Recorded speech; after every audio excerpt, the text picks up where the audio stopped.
Olá! Hoje a gente vai fundo em um livro que dá o que falar. O Pedagogo Maquiavélico de Pascal Bernardin. A análise de hoje vai explorar a ideia central do autor, que é bem provocativa. A de que existe uma reforma educacional global acontecendo em silêncio com um objetivo bem específico. Pois é, essa frase é o coração do livro. O Bernard basicamente diz que o que está acontecendo não é só uma mudança de método de ensino, é uma virada de chave no propósito da educação em si.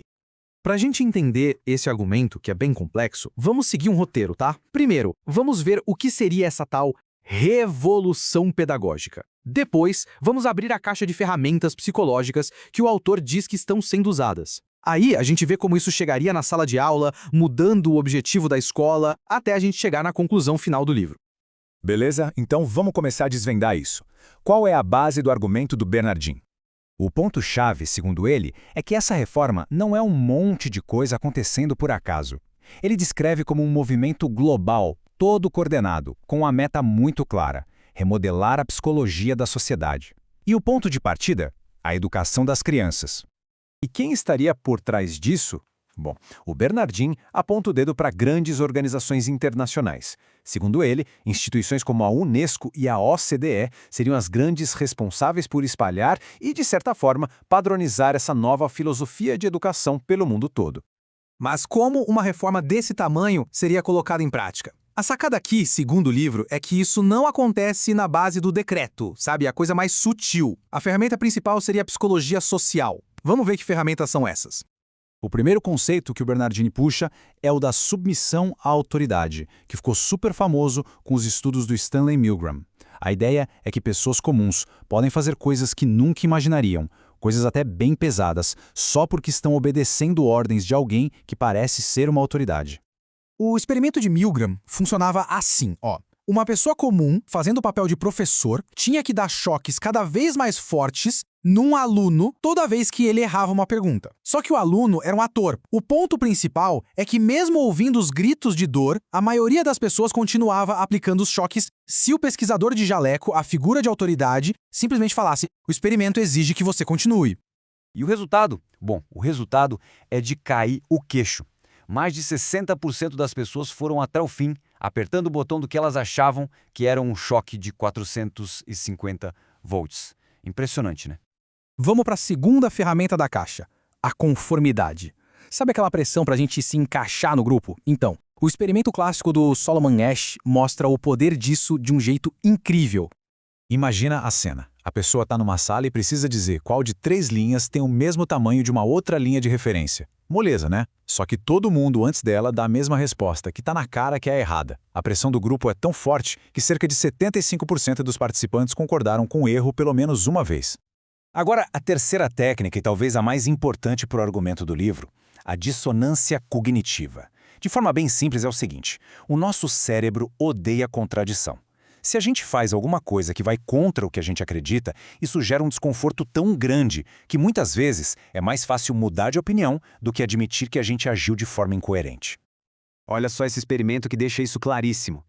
Umas pessoas fizeram uma tarefa super chata. Depois, pediram para elas mentirem e dizerem que a tarefa era legal. Um grupo ganhou só $1 para mentir, o outro ganhou 20. E o resultado? Quem ganhou só $1 passou a acreditar mais na própria mentira. Por quê? Porque $1 era muito pouco para justificar a mentira, então, para se sentirem melhor, elas mudaram a própria percepção sobre a tarefa.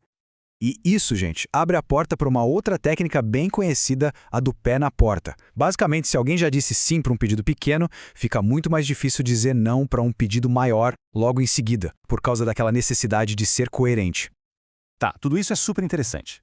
Mas a pergunta que não quer calar e que o livro faz é: como é que essas coisas testadas em laboratório vão parar dentro de uma sala de aula no dia a dia? É aqui que a gente começa a ligar os pontos. O autor vai mostrar como esses experimentos psicológicos viram, na visão dele, métodos de ensino, o que ele chama de pedagogias ativas. O Bernardinho usa citações de documentos de conferências mundiais de educação que defendem esses tais métodos ativos. E para ele essa expressão não está ali por acaso. Ele vê isso quase como uma senha para aplicar justamente as técnicas de engajamento psicológico que a gente acabou de ver. Então, O livro alega que técnicas como a dramatização, por exemplo, forçam um aluno a defender um ponto de vista que não é o seu. E o que isso gera? Dissonância cognitiva, claro. Já as discussões em grupo usam a pressão da conformidade. E os exercícios de clarificação de valores colocam os alunos em dilemas para supostamente desestabilizar as crenças que eles já têm. E aqui vem o pulo do gato, segundo a obra. O objetivo final dessas técnicas não seria só ensinar matemática ou história. Seria algo muito maior, mudar a própria razão de ser da escola. O contraste que o autor desenha é bem nítido. De um lado, a escola mais tradicional, focada em passar conhecimento, em formar o intelecto. Do outro, essa nova missão que o livro descreve, com foco em aprendizagem social, em modificar atitudes, valores e comportamentos.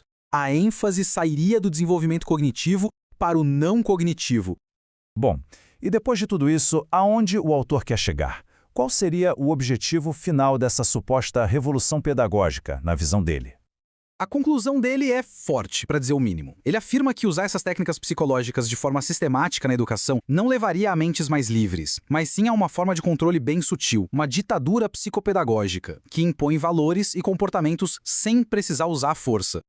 E essa análise da obra do Bernardin deixa a gente com uma pulga atrás da orelha, né? A usar a psicologia para moldar atitudes. Onde exatamente a gente traça a linha? Onde termina a educação, que quer formar pessoas que pensam por si mesmas, e onde começa a manipulação, que só quer criar conformidade? É uma reflexão que fica no centro do debate que este livro levanta.